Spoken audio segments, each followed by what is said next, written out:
Sometimes I feel like the most hated on, the most underrated. But no matter what they throw my way, I still ride. You know it's ID, right? All I do is ride. I've been high, I've been low. But no matter what they throw my way, I still ride slow. What's going on, everybody? Mother's Day weekend. Had a nice Mother's Day. It was very nice. We're not shooting family and personal stuff on the vlog. Just a decision we decided to make. We want to keep it business, keep it to my interests too, and to some of the stuff that I do, not only as the CEO of the company, but different business meetings, employee relationship stuff, business development, networking. That we're going to get on. Obviously, the training aspect by now you've got a chance to taste and see. But I want to still give you something every single day. This is something that we're committing to as a company. And so even on days like this where there isn't much footage of us doing any work, or of me doing, like I'm not going to have here and shoot 6 minutes of me editing things on the computer. You guys don't want to see that. And just like the last episode, before this one, obviously, the golfing, there's a reason I didn't shoot 10 minutes of golfing for that video. You guys don't want to see me golf all day. So it's just there to give you a taste, and I want to do this every single day. I really want to commit to this. So on days like this where it's Christmas Day or Thanksgiving Day or Mother's Day or things that are uneventful for the business, I'm still going to come at you and try to give you a piece of information. So the type of topic I want to discuss with you guys tonight is sleep.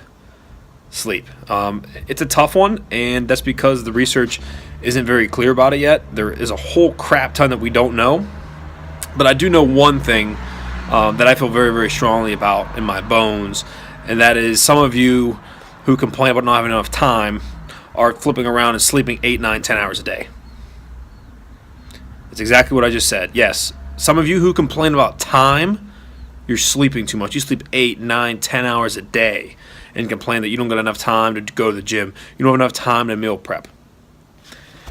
I want to be very, very frank with you. There are times where I get up at 3 in the morning. 4 in the morning, 5 in the morning. Now I don't do that because I think it's cool, or because I want to seem like I'm a go-getter, or I'm a big time hustler. Okay, I do that because I need the time. So instead of me sitting there and being like everybody else that says there's not enough time in the day to work on that project, or there's not enough time in the day to explore that marketing tactic, instead of me doing that, I get up and I work. So how can this be implemented in your life? If you find yourself using the time as an excuse, if that's you, what can you do? Very, very simply, if you get up 1 hour, an hour and a half, 2 hours before you normally get up, and use that time to go to the gym or to meal prep, your life would be significantly better. Your life would be significantly better. I'll try to get this through to you because I think this is such an important point. If you were to get up 1 hour, 1.5 hours, 2 hours before you normally get up for work, and you use that time to be productive, your life will be significantly better, especially when it comes to health and fitness, especially if you're using that time for that purpose. And so I'm not somebody's going to come up here and say you need to sleep 4 hours a night and you need to hustle and grind and do the cliche stuff. I'm not saying that. But if you're somebody that's getting 8.5, 9 hours, 10 hours sleep every single night, and you're going to come on and complain on Facebook about not being in shape and you can't have enough time, the answer's in front of you. It's a matter of, do you want to work through that initial pain of working on less sleep in order to make your fitness goals come reality sometimes. And so you can get by on 6.5, 7, 7.5, 6 hours of sleep. Trust me. If you're wondering about the actual science and research, you know how everybody says you need to get 8 hours of sleep a night. Do you have any idea why they recommend 8 hours of sleep a night? Do you have any idea? We go through different sleep cycles. REM is the rapid eye movement, which is always thought of as like the most beneficial sleep cycle that we go through every night. And a couple of these guys out there in the field researching it say, well, and they try to compute 8 hours. However, there is no clear-cut research. There is nothing solid and significant that comes out and says, without a doubt, 8 hours of sleep of night is so superior to somebody that sleeps 6, 6.5, 7. So I don't want you guys feeling like you're going to be a detriment or worse off because of today's vlog topic and what I'm having you guys consider doing. And like I said, it's not for everybody. It really isn't for everybody. My girlfriend's been somebody that needs more sleep than myself. Whether it's the weekend, weekday, she gets it. Okay? There's times when I'm so busy, I'm so worked up, I'm so excited about work and business and stuff like that that I run off of 3 to 4 hours, 5 hours, 6 hours of sleep a night.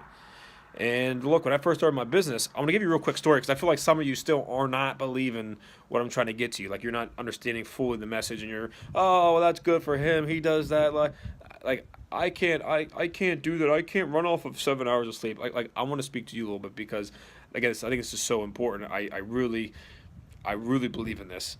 When I first started my business, I was the only employee. I had to do every single training session that our entire business would do, which usually consisted of me getting up at 4 a.m.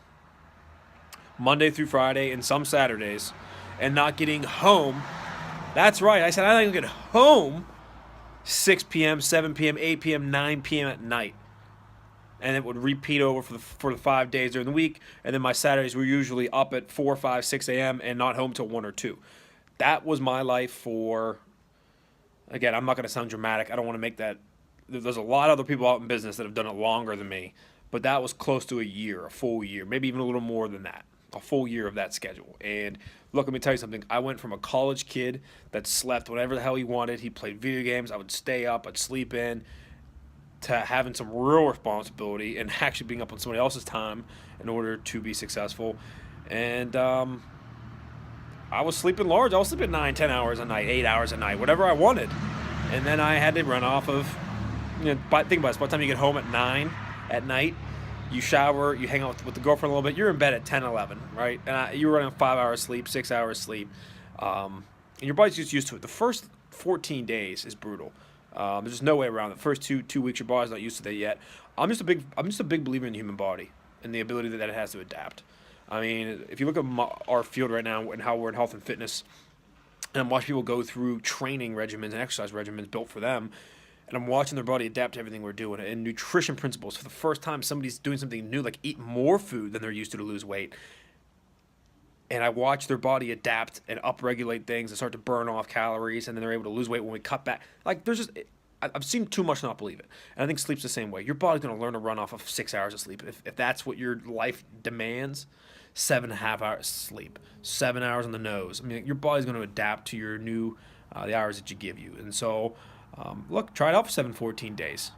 But I don't want to hear that excuse that I don't got time for my health, for my fitness, to go to the gym, to work out, to prepare food.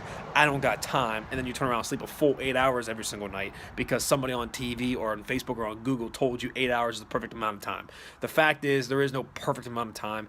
Listen to your body and adjust, and let it adjust to you as well. It goes back and forth. It's a ping pong game. All right? So try out this next week coming up. Try to go off of 1 hour less sleep. Get up an hour early every single day and just make a good-ass lunch that you pack. You're not getting the restaurant food like all your other coworkers. You're not going to eat that buffet lunch that your team prepared for you. This week's going to be different. And do that. Just see how your body does for a week. Maybe when it comes to Saturday, it's not for you and you want to sleep in and try to recover those hours or something, right? Go for it. But I just think too many of you are messing around with sleep and this again. Here's the real deal. Today's topic is really almost a blanket catch-all for activities that really don't matter in your life. There are a ton of you that are doing a ton of things that don't really matter. You're playing too much golf, per my episode yesterday. Too many of you are doing that more than you're actually working. And, these different activities, going to the bar every Friday and Saturday. I'm sure you can think of a million tasks now that you're wasting time on, and you're not giving yourself time for health and fitness. So that's my little nightly porch talk for you guys. Try it out. 1 hour. It's not going to kill you.